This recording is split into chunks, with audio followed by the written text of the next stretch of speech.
Morning, y'all. Pinball here. Happy Tuesday. Hope everybody's dealing well with the snow and the rain and the cold and the wind and all the fun stuff that Mother Nature's throwing our way here yesterday and tonight and now here in the morning. So I wanted to kind of go over something here today, a little different and maybe interesting to you. So I was out in the yard this weekend, cleaning out all my vegetable gardens, tilling in some compost to prepare them for next year. Okay, I've got like 2,000 square feet of garden, so it gives me plenty of time to think. And what kept going through my head as I was doing all this is, I hope I'm doing everything right so I can get a decent harvest next year. You know, obviously soil testing, making sure you got, you know, right mixture of nitrogens and carbons and everything. I'm not going to get into a gardening video here by any means. But what that kind of set my mind to was a what if scenario. Okay. What if something like the derecho hit here and I lost all my gardens? What if the lake flooded and I had a situation like China had with the Three Gorges Dam? Okay. It made me really thankful for my pantry, but also made me think that I don't have 30 years of food saved. And considering that's pretty much impossible anyway, what would happen if all of a sudden I lost everything I had that I count on? Okay. Now, most of us know the canned goods that we're buying now are last year's 2019's harvest, okay? And this year's harvest was either pretty much destroyed by nature, again, the derecho, hurricanes, or was destroyed by us. And go back earlier in the year and we all saw the footage of, farmers plowing under their fields or milk being poured down the drain, or we all know the stories about livestock just being killed and not turned into food by any means. Okay. So what does the future hold for feeding the population? Okay. Now, the good news is the family farmer still owns 98% of the farmland in the United States. So that's a good thing. And to all you Monsanto conspiracy theorists out there, sorry, they don't own all the farmland. Okay. But the processing of all that food, whether it's the grains, whether it's the meat, whatever, is mostly owned by those large corporations. And some of those are Chinese, okay? Look at Smithfield Farms. They're the biggest pork producer in the United States, and they were recently purchased by a Chinese company, okay? You see, China needs our food. And while they only own 146,000 acres of American farmland, and that sounds like a lot, but there's 915 million acres of farmland in the United States.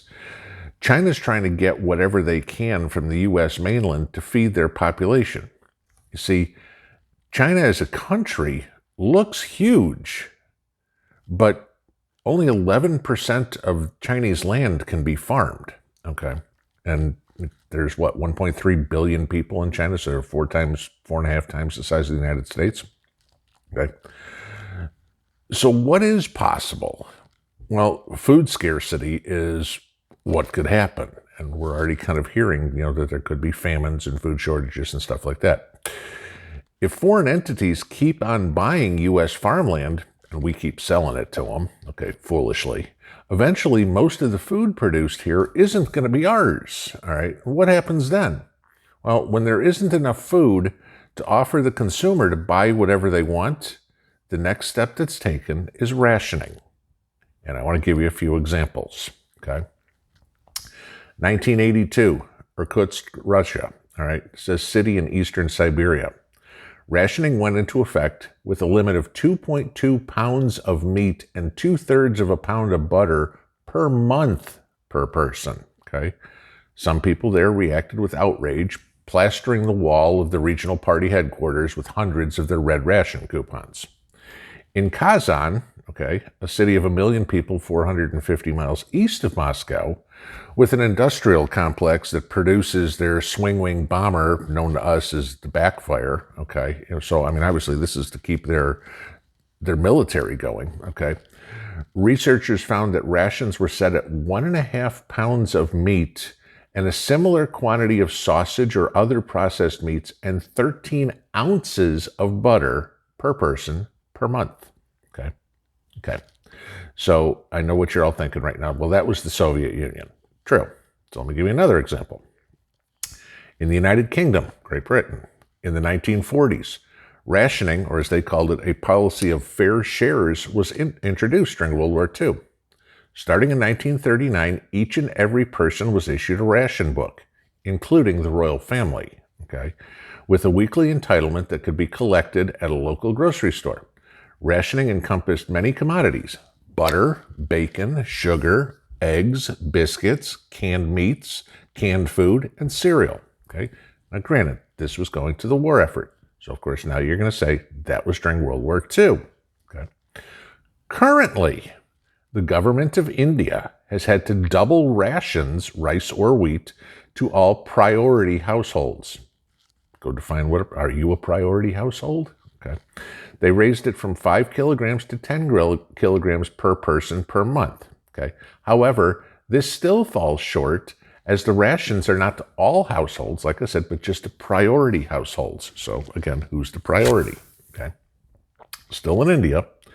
Second, for all the rural households, additional rations of cooking oil, sugar, salt, lentils, and even soap have to be provided on a regular basis because they don't have enough. Okay. Third, if milk, eggs, and vegetables are available, okay, and can be supplied to the people, then they're actually rationed out to people to address a burden of malnutrition. So the only way you get that kind of food, if you will, is if you're basically starving, okay?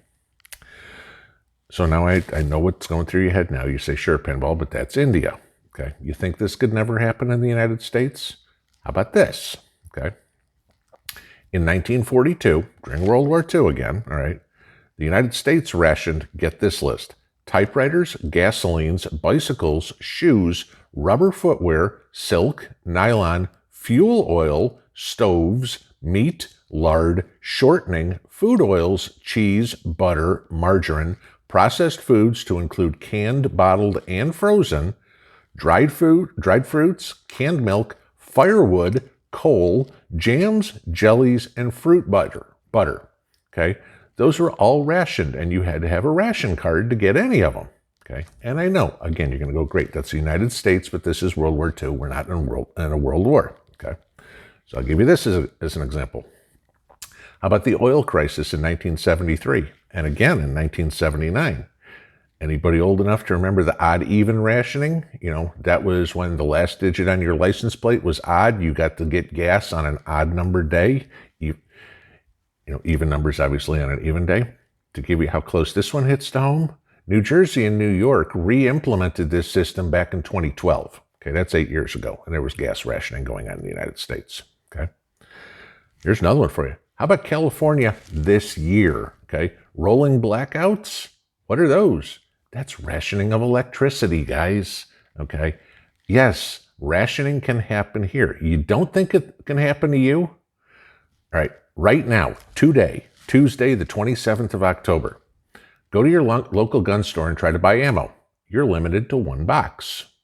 Go to the grocery store or go to Walmart and try to buy toilet paper. In a lot of places, you're limited to 1 package. Okay. Try to buy canned goods. In some places, you're limited to 1 flat. Earlier this year, my local grocery store was limiting customers to 1 packet of ground beef. Okay. Now we're getting into current United States and food. Okay.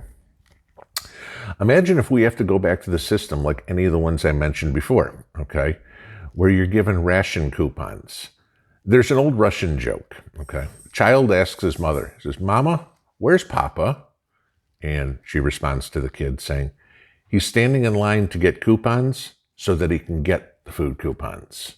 Okay. Can you imagine? I mean, we all heard stories. We saw the photos of bread lines in Russia. Okay. Back in the 80s. I mean, couldn't miss this stuff. It was all over the place. My wife lived there during all this, okay, and she assures me this was true. She's told me stories about her father standing in line at one place 2 hours to get a loaf of bread and then go to another store to wait in line to get the fish. So now you think your grocery trip is running to the store? "Hey, honey, I'll be back in an hour." No. "Hey, honey, I'm going to go pick up a few things. I'll be back in time for dinner." Okay. That's at breakfast. All right. Start putting this together, people. Okay. What if you could only buy so much food each month, and then you only get so much gasoline at certain times? Okay. Well, if the car is empty and it's not your day to get gas, you can't get to the store to get your allotment of food today. All right. Can you imagine saying to your spouse, or worse yet, your kids, guess what, guys? There's no dinner tonight. Sorry. I'd love to go hunting and get a squirrel for dinner, but oops, I'm out of all my ammo too. Think about it. Pinball out.